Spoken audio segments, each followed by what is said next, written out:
तो अपना मन के राजा हो सकेले, बट ए जंगल के राजा हम हैं और हमेशा रहा।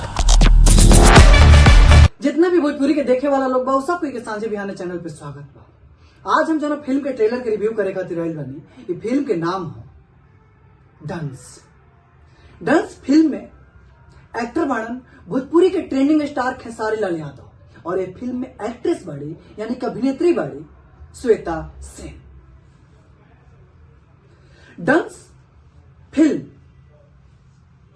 के बारे में बात करे से पहले ये फिल्म के डायरेक्टर धीरज ठाकुर के हम सराहना कल चाहता है।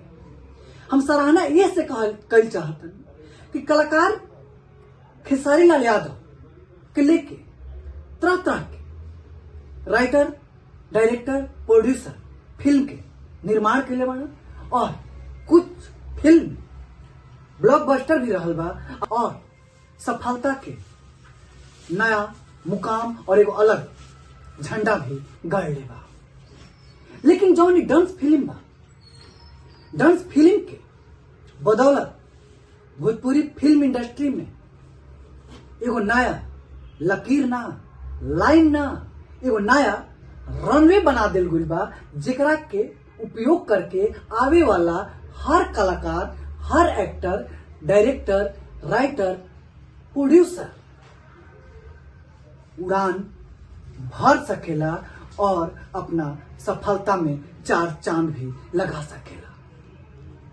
हम जब बात कहता नहीं तब कमेंट बॉक्स में कितना लोग कमेंट करिया कि ये से कहता कैसे कि खेसारी लाल यादव के चापलूस हो, फैन हो चाहे दलाल हो।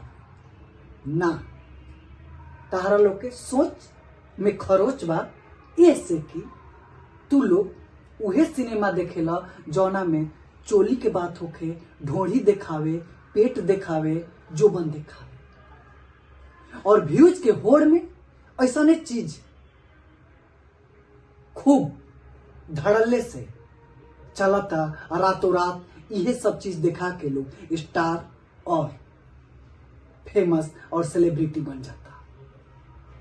लेकिन जौन डांस फिल्म बा, डांस फिल्म भोजपुरी में एक्शन के एगो नया बुनियाद रख देलस।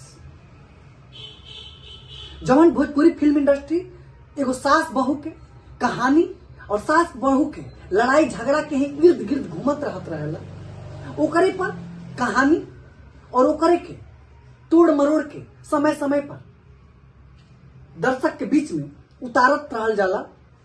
ओकरा से हट के ये फिल्म के निर्माण कइल गइल बा, जेकरा में एक्शन उ लेवल के दिल गइल बा जैसे और जेकरा के कहल जाला कि साउथ के एक्शन काफी सराहनीय होखेला। तो वो दिन दूर नहीं खे जब ऐसन भोजपुरी फिल्म इंडस्ट्री में भी फिल्म आई डंस जैसन, तो फिर भोजपुरी फिल्म इंडस्ट्री भी साउथ के मुकाबला अपने आप करे लगे। और हम कभी भी पर्सनल लाइफ होखे चाहे प्रोफेशनल लाइफ होखे, हम केहू से अपन मुकाबला ना करेला।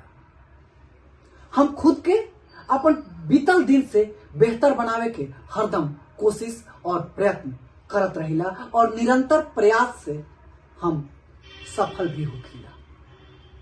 यही से ये फिल्म डंस हमरा तो बहुत बढ़िया लागल और ट्रेंडिंग स्टार खेसारी लाल यादव के हम तारीफ भी कल चाहता नहीं कि वो अपना अदाकारी से, अपना कलाकारी से ये फिल्म के स्क्रिप्ट के ऊ मुकाम दिले बनन, ऊ मंजिल दिले बनन जौना के स्क्रिप्ट हकदार रहे। ई रोल खेसारी लाल यादव ही कर सकेलन भोजपुरी में, एकरा अलावा ई रोल खातिर कोनो स्टार नहीं खा।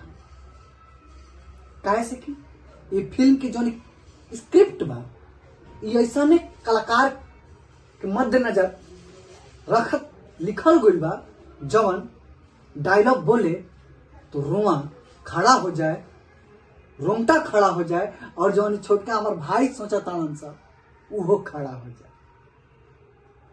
खैर रउआ समय के ये फिल्म के ट्रेलर कैसन लागल, कौन सीन सबसे बढ़िया लागल, कौन डायलॉग सबसे बढ़िया लागल और का भोजपुरी इंडस्ट्री के एक्शन हीरो खेसारी लाल यादव सबसे भारी बाणे का।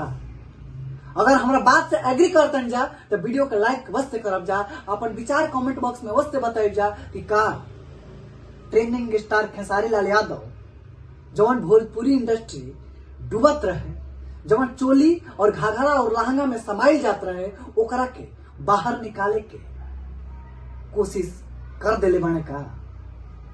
आज के वीडियो में इतना ही। अगला वीडियो में फिर मुलाकात हुई। रउआ सभे के विचार के, रउआ सभे के कमेंट के इंतजार रही। तब तक खातिर हमरा के विदा दही जा। नमस्कार।